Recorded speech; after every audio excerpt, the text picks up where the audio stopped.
মানুষের জীবনের একটা লক্ষ্য ঠিক রাখা। ঠিক রাখা এইটা যে মাঝে মাঝে আমি বলি যে ভালো কাজ, সওয়াবের কাজ, নেকির কাজ করতে পারি আর না পারি, গুনাহ করব না। কি গুনাহ করব না, গুনার কাজ করব না, এটা এক ধরনের নস্তি আপনার স্লোগান। 2 নম্বর, আপনি হালাল রুজিতে আমি না খেয়ে থাকবো। 3 ওয়াক্তর জায়গায় আমি 1 ওয়াক্ত খাবো, 2 ওয়াক্ত খাবো, দরকার দিনে এগুলো রোজা রাখবো। এরপর হারাম ভক্ষণ করবো না, হারাম ভক্ষণ করবো না। আপনারা জানেন হারাম পেটের মধ্যে রেখে, গুনার কাজ চোখে রেখে, মুখে অনর্থক কথাবার্তা রেখে, কোরআন এত দামি জিনিস আপনার কানে এমনি দিয়ে দেবে না, এদিক খেয়াল রাখবেন, বুঝছেন? এর মধ্যে চোখের গুনাহ এমন একটা গুনাহ যা আপনার নামাজের মধ্যেও হবে। চোখের গুনাহ এমন একটা গুনাহ যা আপনাকে নামাজের মধ্যেও ভাবাবে, নামাজের মধ্যেও আপনার নামাজটা সঠিক করতে দেবে না। এই জন্য চোখের গুনাহ থেকে বিরত থাকা।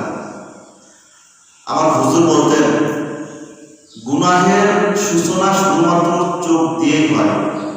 সূচনা শুরুটা চোখ দিয়ে হয়, এরপর ভালো লাগা দিলের মধ্যে ভাব হয়, মাথার মধ্যে এটাই করে ঘুরতে ঘুরতে একটা সময় দেখা যাচ্ছে যে গুনাহের মাত্রাটা এত পরিমাণ চলে যায় যা যে গুনাহটা করতে করতে সে জাহেল মনে হয়ে যায়।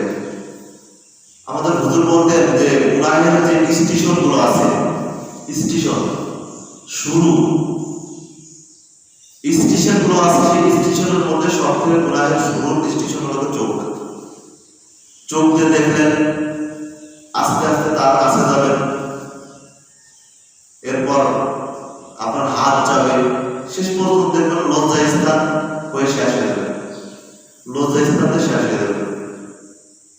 চোখ দিয়ে দেখে মোবাইলে মানুষ বেফায়সা ছবি, নর্তকী, উলঙ্গ, বেহায়াপনা ছবি, গান বাজনা, টিভি সিরিয়াল এগুলো দেখে মোবাইলের মাধ্যমে। চোখ দিয়ে তো দেখে। একটা মানুষ যে গাঁজাখোর, মদখোর, ইয়াবাখোর, ইরাইতে তোমার আসক্ত, নেশাগ্রস্ত, তারা একটা মানুষ কোন নেশাগ্রস্ত আছে, একটা মানুষ উলঙ্গ বেহায়াপনা ড্যান্স দেখার নেশাগ্রস্ত। সে এগুলো না দেখলে থাকতে পারে না, এগুলো না দেখে সে থাকতে পারে না। একটা মানুষ ফোন আসক্ত, সে ফোন ছাড়া কিছু বোঝে না, ফোন ছাড়া কিছুই বোঝে না। আর মুমিন মুত্তাকি তারা যারা কোরআন আসক্ত, যারা নামাজ আসক্ত, যারা রোজা আসক্ত, গুনাহ কাজ বর্জন করায় আসক্ত। ভুলেও যদি একটা গুনাহ হয়ে যায়, সে কি করবে সে বুঝতে পারে না, এর জন্য চোখের গুনাহ থেকে নিজেকে হেফাজত করা, চোখের গুনাহ থেকে নিজেকে হেফাজত করা। চোখের গুনাহ এত বড় একটা মারাত্মক গুনাহ, চোখের গুনাহ না করা। ছোট থেকে, ছোটরা আছে আপনারা কি করেন, নিজেদেরকে এইভাবে তৈরি করেন যে আমি চোখের গুনাহ করব না। আল্লাহর হাবিব সাল্লাল্লাহু আলাইহি ওয়াসাল্লাম বলেন, যে ব্যক্তি চোখের গুনাহ করে, একবার চোখ দিয়ে বেগানা নারীর দিক তাকায় এবং মনের মধ্যে খায়েশ জন্মায়, এই ব্যক্তির পিছনে 70,000 বছরের ইবাদত বন্দেগী কি হয়ে যায়, একেবারে নিমিষে শেষ হয়ে যায়। নাউজুবিল্লাহ, বুঝছেন? 70,000 বছর ইবাদত একবারে শেষ, এক দেখায় শেষ হয়ে যায়। এবার চিন্তা করেন আমি আপনি কি গুনাহ করি। আচ্ছা, দুনিয়ায় বেঁচে থাকা মানে কি ফোন চালানো, ফোনে বেফায়সাগিরি দেখা, নর্তকী দেখা, এগুলা বেগানা নারীর দিক তাকানো। ঘরে তো আমাদের মা বোন আছে, সঠিক বয়স দেখলে নিজের ঘরে একটা বউ হবে, তাহলে পরের বউর দিক তাকাবো না, পরের মেয়ের দিক তাকাবো না। নিজের নিজের জীবন নষ্ট করে কোনো লাভ নাই। ফিরে আসে নিজেদের মধ্যে এই ইরাদা, এই ইচ্ছা করেন, এই মন তৈরি করেন যে নেকির কাজ করতে পারি আর না পারি গুনার কাজ করব না, গুনার কাজ করব না। হালাল রুজি এক অক্ত খাই কি দুই অক্ত খাই, কিন্তু হারাম বর্জন করব না, হারাম বর্জন করব না। এই যে একটা পথ নিজের মধ্যে তৈরি করা, দেখবেন একটা সময় নিজেকে পরিবর্তন করে দেবে, নিজেকে পরিবর্তন করে দেবে, বুঝছেন? এগুলা থেকে নিজেদের কি করবে? হেফাজত করবে। চোখের গুণা থেকে বর্তমান প্রত্যেকটা তালেব চোখের গুণায় লিপ্ত হওয়ার কারণে আজকে এলেম কেমন যেন আমাদের মধ্যে নাই। আচ্ছা, যে চোখ দিয়ে আপনি কোরআন পড়বেন সেই চোখ দিয়ে আপনি কেন নাড়িয়ে থাকবেন? বেফাইসা টিভি, বিসিআর, ইউটিউবের নানান প্রকার ফোনের মধ্যে বেফাইসা জিনিসপাতি দেখবেন, সেই চোখ কি কোরআন নেবে? কোরআন এমন একটা পবিত্র কিতাব যে আল্লাহর কথা, আল্লাহর বাণী, তা আপনাকে দেবে? হ্যাঁ, আল ইলমু নূর লা ইয়াদখুলুল জান্নাহ ইয়াদখুলুল যুলমা। ইলম হলো একটা আলো যা অন্ধকারের মধ্যে পরিবর্তন কি করে না, প্রবেশ করে না। তো গুনাহ হলো অন্ধকার, গুনাহ হলো কি? অন্ধকার। আর এই অন্ধকারের মধ্যে কি ইলম আলো যাবে? যাবে না।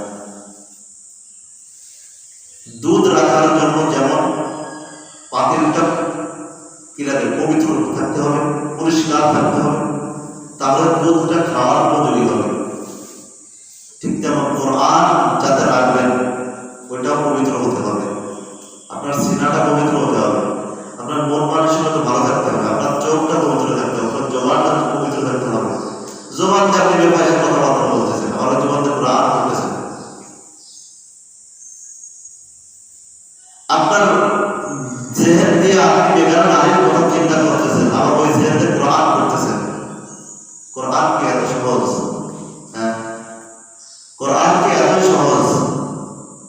কোরআন এত সহজ না।